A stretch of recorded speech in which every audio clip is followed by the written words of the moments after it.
वापर माझ्या विरोधात करण्यात आला। हायकोर्टामध्ये गुन्हा दाखल करण्यात आला, केस दाखल केली।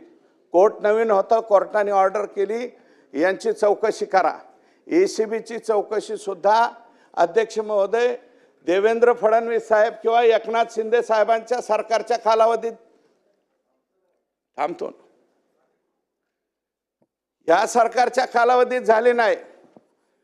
माननीय उद्धव ठाकरे साहेब या राज्याचे मुख्यमंत्री असताना त्यांचा काही संबंध नव्हता, परंतु राष्ट्रवादीच्या लोकांनी एसीबीची चौकशी सुद्धा लावली। अध्यक्ष महोदय, एसीबीची सुद्धा चौकशी झाली, ओपन इन्क्वायरी झाली। ओपन इन्क्वायरीमध्ये सुद्धा कुठेही माझं किंवा माझ्या कोणत्या याचा काहीही संबंध आला नाही, अशा प्रकारचे क्लिअर हे झालं।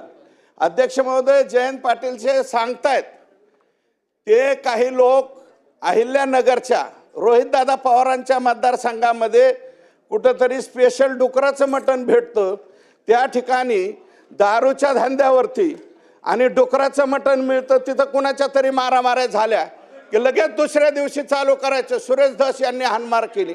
अध्यक्ष महोदय, 10-15 दिवस झाले आणि 15 दिवसाच्या नंतर सुद्धा अजून कुठेही चौकशीमध्ये काही सापडत नाही आणि उठायचं सुटायचं आणि इज्जती घ्यायच्या, अशा कोणाच्याही इज्जती घेण्याचा तुमचा संबंध नाही। आणि अध्यक्ष महोदय, 12 नाही रोहित दादा तुमचा हा रोहित दादांना बोलू द्या, मग बोलतो। बोला, त्यांना हरकत असेल तर बोलू। अध्यक्ष महोदय, माझ्या मतदारसंघाचं नाव या ठिकाणी अध्यक्ष महोदय घेतलं। अध्यक्ष महोदय, जामखेड ही भूमी पुण्यश्लोक अहिल्यादेवी होळकरांची जन्मभूमी आहे। संत श्री गीते बाबांची ते कर्मभूमी आहे, संत श्री सीताराम बाबांची कर्मभूमी आहे। आणि इथं बोलत असताना धस साहेबांनी जो उल्लेख केला कुठल्या तरी मटणाचा, हा उल्लेख ते सुद्धा डुकराचं मटण हे अयोग्य आहे। उदाहरण द्यायचं असेल तर काल्पनिक कुठेही द्या, मतदारसंघाचं नाव घेऊन तुम्ही तुमचं कुठला विषय लपवण्याचा नाही तर त्याला पाठीमागे टाकण्याचा प्रयत्न कृपा करून होऊ नये। आणि हे जे काय बोललेत माझ्या मतदारसंघाबद्दल, तर ते जे काय आलं असेल ते डिलीट करावं अशी मी आपल्याला मागणी करतो। माझा तो मुद्दा नव्हता। अहिल्यादेवींचं, गोदड महाराजांचा मी सुद्धा त्या मतदारसंघामध्ये मी पण काम केलेलं आहे राष्ट्रवादीचा म्हणून। अध्यक्ष महोदय, बरं का, मला त्याच्याबद्दल म्हणायचं नाही, पण ज्या हॉटेलवरती ठीक आहे, मी माझा शब्द परत घेतो, कोणता घेतलं ना, हा ते भेटतं तिथं, जिथं भेटतं तिथं मारामाऱ्या झाल्या। अध्यक्ष महोदय, त्या भागामध्ये कोणता एक देव आहे आणि तिथपासून रुई 36 पर्यंत सुरेश राव विषय मर्यादित आहे, मर्यादितच बोलतोय, लवकर घ्या। हे बघा, ऐका, नाव न घेता अशा पद्धतीने वळवावळ करून जयंत पाटील साहेब जे बोलले ना, त्याच्यामुळे मी हे बोलतोय। विषय वेगळा आहे, तुम्ही अध्यक्ष महोदय, रात्री 1-1 वाजता माझ्या स्वतःच्या घरामध्ये मवियाचं सरकार असताना यांनी रात्री 1-1 वाजता DYSP PI माझ्या घरामध्ये पाठवले। विषय वेगळा आहे अध्यक्ष महोदय, आणि 1 वाजता दरवाजा उघडून म्हणायचे आहेत का घरात, बघायला आलो। हे मवियाच्या सरकारामध्ये आम्ही अनुभवलेलं आहे। अध्यक्ष महोदय, यांनी फार चुकीच्या पद्धतीने वागणूक त्या कालावधीमध्ये दिली। कंगना राणावतचं घर पाडण्यापासून सगळ्यापर्यंत। अध्यक्ष महोदय, बिलाचा विषय थोडक्यात, हा या बिलाचा विषय बोलतो। या बिलामध्ये अध्यक्ष महोदय 7,43,000 हेक्टर जमीन मराठवाड्यातली मुक्त होणारे। अध्यक्ष महोदय, ही थोडी जमीन नाही।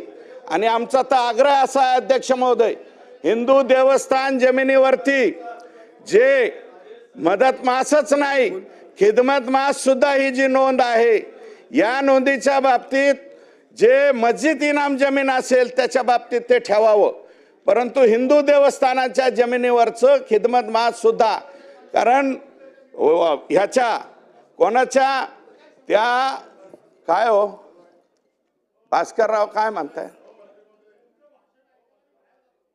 नाही भाषण बाहेरून ऐका, तुम्हाला अडचण वाटत असेल तर बाहेरून ऐका, तसं काय थोडक्यात सुरेशराव, थोडक्यात अध्यक्ष महोदय मी संपवतो।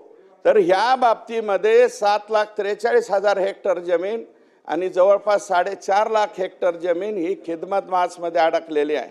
अध्यक्ष महोदय, या जमिनी एका कुठल्या मतदारसंघामध्ये नाहीत, एका जमिनी एका तालुक्यात नाहीत, या Repeat. संपूर्ण Double. 8 जिल्ह्यामध्ये Double repeat.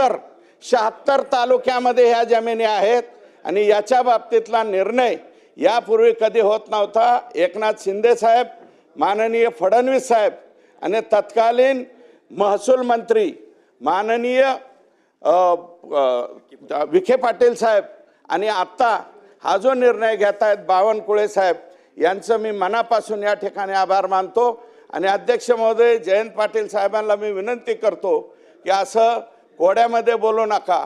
जे काय व्हायची त्या सगळ्या चौकशीला सामोरं जाण्याची आमची तयारी आहे. गेलो तर अध्यक्ष महोदय 5-5 वर्ष याच्यामध्ये चौकशीला सामोरं गेलो, त्याच्यामध्ये कुठेही काय सापडलं नाही. आणि आताही जे तुम्ही भांडणं बिंडणं म्हणतायत ना, कोणाची भांडणं झाली काय झालं त्याची चौकशी करावी. मी SP-ना स्वतः पत्र दिलंय तिथल्या की याची खरोखरच चौकशी करा. हे कोणी भांडणं केलं आणि कोणाबरोबर भांडण झालंय त्याच्याशी आमचा संबंध नसताना सुद्धा विनाकारण कोणाला तरी उचलायचं, फेसबुकवरती बोलायला लावायचं, अध्यक्ष महोदय मीडियावरती बोलायला लावायचं आणि माणसाच्या लोकप्रतिनिधींच्या इज्जती घ्यायच्या, हा धंदा जरा बंद करावा अशा प्रकारची माझी विनंती आहे. नानाभाऊ पटोले.